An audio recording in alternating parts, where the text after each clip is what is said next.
بسم اللہ الرحمن الرحیم۔ پیارے ناظرین السلام علیکم۔ آج کی ویڈیو میں ہم نواسۂ رسول امام حسین علیہ السلام کی شہادت پر ان کے آخری سجدے کا ذکر کریں گے، اس لیے امام حسین علیہ السلام کی محبت میں یہ ویڈیو محبت اور عقیدت کے ساتھ مکمل دیکھیے گا۔ پیارے ناظرین، اللہ تعالیٰ کے رسول حضرت محمد مصطفیٰ صلی اللہ علیہ وآلہ وسلم بار بار امام حسین کو بلند کر کے دنیا کو یہ بتاتے تھے کہ یہ حسین مجھ سے ہے اور میں حسین سے ہوں۔ اے لوگو، اگر اس حسین پر کوئی مشکل وقت آ جائے تو تم اس کی مدد کرنا، تم اس کا ساتھ دینا، کیونکہ یہ جنت کے جوانوں کے سردار ہیں، یہ میرا خون ہے، یہ میری اولاد ہے۔ افسوس، ابھی رسول اللہ کو رحلت فرمائے ہوئے تھوڑا ہی عرصہ گزرا تھا کہ کربلا کے میدان میں ایک طرف 9 لاکھ کا مجمع تھا، دوسری طرف وہ حسین ابن علی جس کو اللہ کے رسول اپنے کندھوں پر سوار کرتے تھے۔ امام حسین علیہ السلام اپنے نانا کی امت سے بار بار کہتے رہے کہ کیوں میرا راستہ روکا ہے؟ اے لوگو، پہچانو میں تمہارے نبی کا نواسا ہوں۔ کیوں 3 دن سے میرے بچوں کو پیاسا رکھا ہوا ہے؟ کیوں میرے عزیز و اقارب کو شہید کیا ہے؟ بتاؤ، کیا میں نے رسول اللہ کی شریعت میں ترمیم کی ہے، یا کسی انسان کا حق کھایا ہے، یا میں نے کسی انسان پر ظلم کیا ہے؟ اتنے میں فوج یزید سے ایک آواز آئی کہ اے حسین، ہم سب تجھے تیرے بابا علی کے بغض سے قتل کرنا چاہتے ہیں تاکہ یزید ہماری جھولیاں دولت سے بھر دے۔ امام حسین علیہ السلام نے فرمایا، اے لوگو، آج اسلام کا علم جو تمہارے ہاتھوں میں ہے، یہ علم میرے بابا علی نے بلند کیا ہے۔ یہ بات مت بھولنا کہ اگر خیبر اور خندق میں علی نہ ہوتے تو اسلام کی فتح نہ ہوتی۔ وہ علی جس نے پوری زندگی اسلام کی تبلیغ کی، جس نے حق کو بلند کیا، جس نے رسول اللہ کی حفاظت کی، اس کا اجر تم لوگ آئیے دے رہے ہو۔ اے لوگو، اللہ کے رسول نے بار بار میرے بابا علی کا ہاتھ بلند کر کے فرمایا تھا کہ جہاں حق ہوگا وہاں علی ہوگا، اور جہاں علی ہوگا وہاں حق ہوگا، اور آج اس علی اور اولاد رسول کو تم لوگ یہ اجر دے رہے ہو۔ اتنے میں یزید کی فوج کے سپہ سالاروں نے دیکھا کہ امام حسین کی تقریر کی وجہ سے کہیں فوج میں بغاوت نہ ہو جائے، تو وہ کہنے لگے کہ اے شمر، کیا دیکھ رہے ہو؟ فوراً حملہ کرو، امام حسین پر حملہ کرو۔ لاکھوں کی فوج نے نواسۂ رسول صلی اللہ علیہ وآلہ وسلم پر حملہ کیا۔ امام حسین علیہ السلام نے اللہ تعالیٰ کا نام کیا اور ذوالفقار کو نیام سے نکالا۔ تاریخ گواہ ہے کہ ایک طرف لاکھوں کا مجمع تھا اور ایک طرف 3 دن کا پیاسا ابن علی۔ زمین پر اس طرح کی جنگ پہلے کبھی نہ دیکھی تھی۔ ایک تنہا انسان لاکھوں کے مجمع کو اس طرح فنار کر رہا تھا کہ فوج واپس پلٹ کر بھاگنے لگی۔ امام حسین فوج یزید سے مخاطب ہو کر فرماتے ہیں، آؤ 3 دن کے بھوکے کی جنگ دیکھو، آؤ 3 دن کے پیاسے کی جنگ دیکھو، آؤ رسول اللہ کے نواسے کی جنگ دیکھو، آؤ وہ جنگ دیکھو جس میں حسین کا بھائی مارا گیا، آؤ وہ جنگ دیکھو جس میں حسین نے اپنے ہاتھوں سے اپنے بچے کی قبر بنائی۔ امام حسین فوج یزید سے شیر کی طرح لڑ رہے تھے کہ اتنے میں ایک آواز غیب آئی، اے حسین، تجھ سے تیرا رب راضی ہوا۔ بس اسی صداقت کا سننا تھا کہ امام حسین نے اپنی ذوالفقار کو تھام لیا۔ عمر بن سعد کہتے ہیں، اے شمر، کیا دیکھ رہے ہو؟ یہ علی کا شیر ہے اور اس کو مات دینا ناممکن ہے۔ اے شمر، جاؤ خیموں کو آگ لگا دو۔ اور کچھ ظالموں نے بیبیوں کے خیموں کو آگ لگا دی اور کچھ امام حسین کو تیر مارنے لگے۔ امام حسین کبھی بیبیوں کے خیموں کی طرف بڑھتے اور کبھی فوج یزید کی طرف۔ شمر نے فوج یزید کو 4 حصوں میں تقسیم کر دیا اور یہ کہا کہ کوئی بھی حسین کے قریب نہ جائے، جس کے پاس جو چیز ہے وہ دور سے حسین کو مارے۔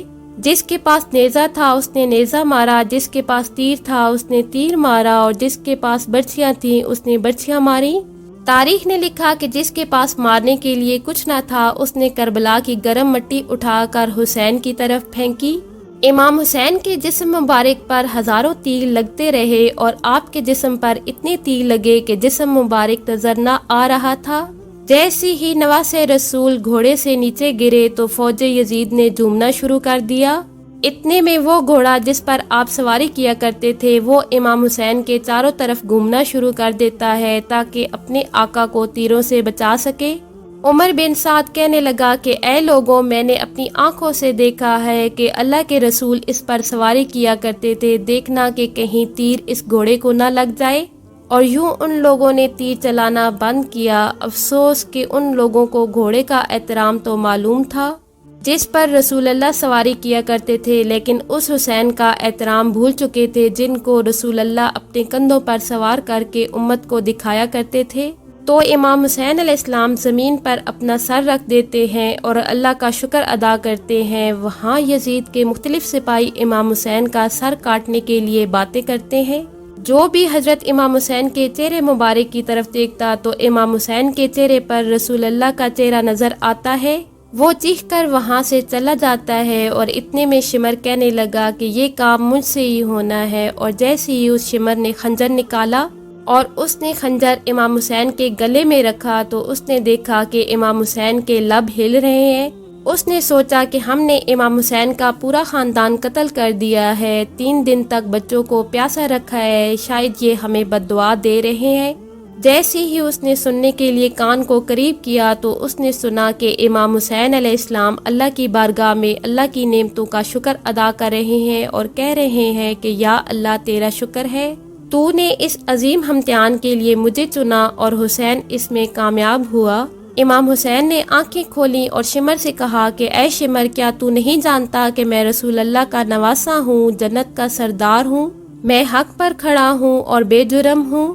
شمر نے کہا کہ ہاں مجھے معلوم ہے۔ تو پھر آپ نے فرمایا کہ مجھے کیوں قتل کر رہے ہو؟ تو وہ کہنے لگا کہ تاکہ یزید میری جھولی دولت سے بھر دے۔ بس یہ کہتی ہی شمر ملعون نے امام حسین کا سر تن سے جدا کر دیا اور فوج مسلسل جھومتی رہی۔ امام حسین کا سر قلم ہونے کے بعد سادات کو لوٹا گیا اور امام حسین کے سر مبارک کو بلند کر دیا گیا۔ بی بی سکینہ کو تماچے مارے گئے اور رسول اللہ کی نواسیوں کے سروں سے چادروں کو اتار دیا گیا، اور پھر یہ لوگ امام حسین کے جسم مبارک کی توہین کرنے لگے۔ تاریخ میں لکھا ہے کہ امام حسین کے جسم پر جو چیزیں تھیں وہ یہ لوگ لوٹنے لگے، اور اتنے میں ایک شخص امام حسین کے قریب آیا۔ اس نے حضرت امام حسین کے ہاتھ میں ایک انگوٹھی دیکھی اور اسے اتارنے کی کوشش کی، مگر وہ انگوٹھی نہ اتار سکا۔ تو پھر اس ظالم نے حضرت امام حسین کی انگلی کاٹ ڈالی۔ آپ کے جسم مبارک کو رسیوں سے کربلا کی طرف سے زمین پر ادھر سے ادھر پھرایا گیا۔ اتنے میں عمر بن سعد نے کہا کہ اے شمر، حسین کی لاش کا وہ حشر کرتے ہیں کہ پھر رہتی دنیا تک کوئی بھی یزید کی بغاوت نہ کرے۔ ان کے جسم سے سروں کو کاٹ دو اور سب کی لاشوں کو پامال کر دو۔ زمین کربلا گواہ ہے کہ کہیں سے کوئی قبیلہ اٹھ کر آتا ہے اور کہتا ہے کہ ہم حر کی لاش کو پامال نہیں ہونے دیں گے۔ پھر ام لیلہ کا قبیلہ آتا ہے اور اس قبیلے کے لوگ کہتے ہیں کہ ہم علی اکبر کا لاشا پامال نہیں ہونے دیں گے۔ اسی طرح سے ام رباب کے قبیلے کے لوگ آتے ہیں اور کہتے ہیں کہ ہم علی اصغر کی لاش کو پامال نہیں ہونے دیں گے۔ ایک ایک شہید کی لاش پامال ہونے والی جگہ سے ہٹائی گئی، لیکن تاریخ گواہ ہے کہ صرف رسول اللہ کا نواسا کربلا کی گرم زمین پر پڑا تھا۔ مشرق کے گھوڑے مغرب کی طرف اور مغرب کے گھوڑے مشرق کی طرف دوڑتے رہے۔ اس طرح کربلا کی تپتی زمین پر حسین ابن علی کا جسم مبارک پامال ہوتا رہا۔ امام جعفر صادق علیہ السلام فرماتے ہیں کہ میرا سلام ہو میرے اس غریب دادا پر جس کی لاش کو اس طرح سے پامال کیا گیا کہ اس کی دائیں طرف والی پسلیاں بائیں طرف اور بائیں والی پسلیاں دائیں طرف چلی گئیں۔ سلام ہو اس بے وطن پر جس کے جسم مبارک کے ٹکڑوں کو زمین پر بکھیرا گیا۔